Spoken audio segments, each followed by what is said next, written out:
verse 8, blow the ram's horn in Gibeah. Blow the ram's horn. As I was saying, the two witnesses would die on Yom Kippur. They would be captured on Yom Teruah. Yom Teruah means the day of blowing the horn. So Yom Teruah is when the horn is blown, because people should realize that the two witnesses are captured. Who are the two witnesses once they are captured? So they would have 10 days to repent and believe after Yom Teruah. 10 days later they are killed. Now the door is closed for mercy. So if people decide to repent afterwards, they will have to die.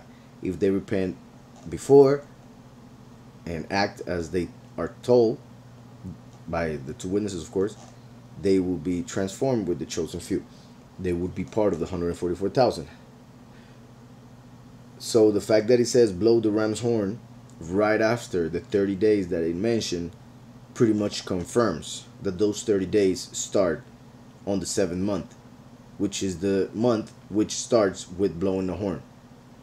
So like I said, it had a connection with the 8th month because it's called a month of bitterness, and because it's connected with the flood, like the days of the Son of Man would be like the days of Noah.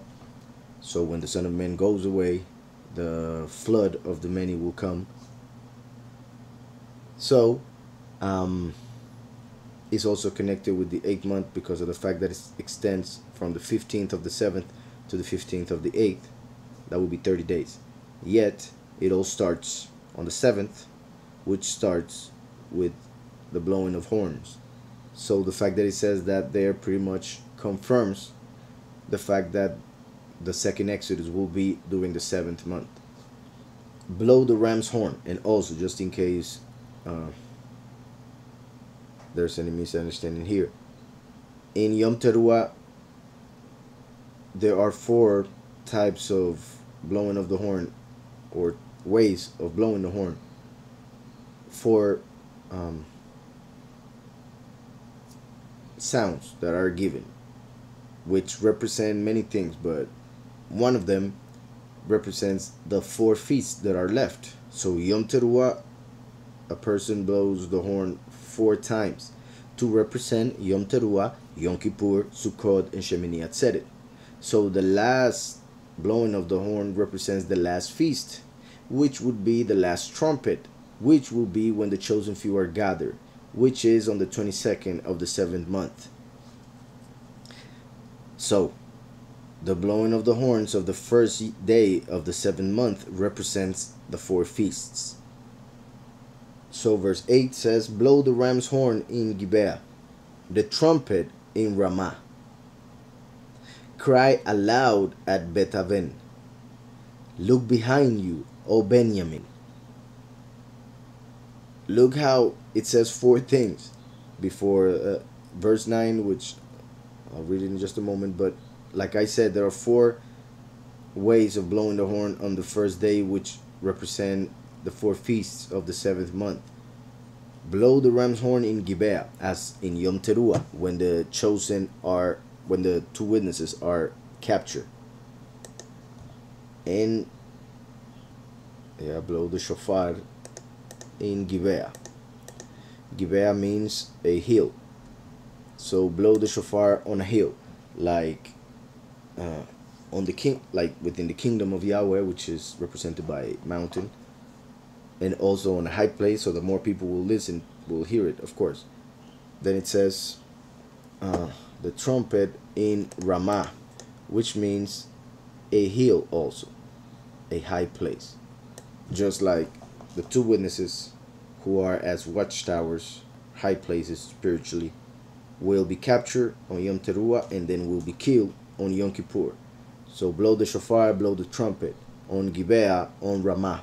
Then it says cry aloud, cried aloud in Beth-aven, which is the house of vanity.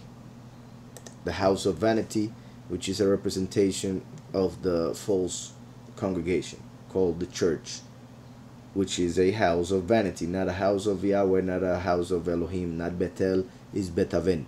Is a house in which they teach vanity and people follow vanity, and that's why most or many end up following Lucifer, who fell because of its vanity. And that would be connected with Sukkot. The third thing being said will be connected with Sukkot, which is the actual second Exodus, when people need to flee. But those people who actually flee are those who listen to Mashiach, so they are the chosen few. They wouldn't be the Betaven, they would be Betel, the actual house of Elohim. The congregation is the temple of Elohim. So this temple is not the temple of Elohim, and that's why they will cry aloud on Sukkot, because they will realize they made a mistake and follow vanity. Then it says, after thee, O Benjamin, Acharecha Benjamin. Benjamin, the son of the right hand, which connects with Yahushua because of the fact that he is at the right hand of the Father. But it connects with the last because of the fact that Benjamin was the last son of Jacob. So Benjamin connects with the first and the last for several reasons. Also, the last is held by his right hand, so kind of connects with being the son of the right hand. And Achar, which is after or behind, it's also connected with the last, which is Acharon in Hebrew. And Achar obviously connects with the last feast, which is Shemini Atzeret.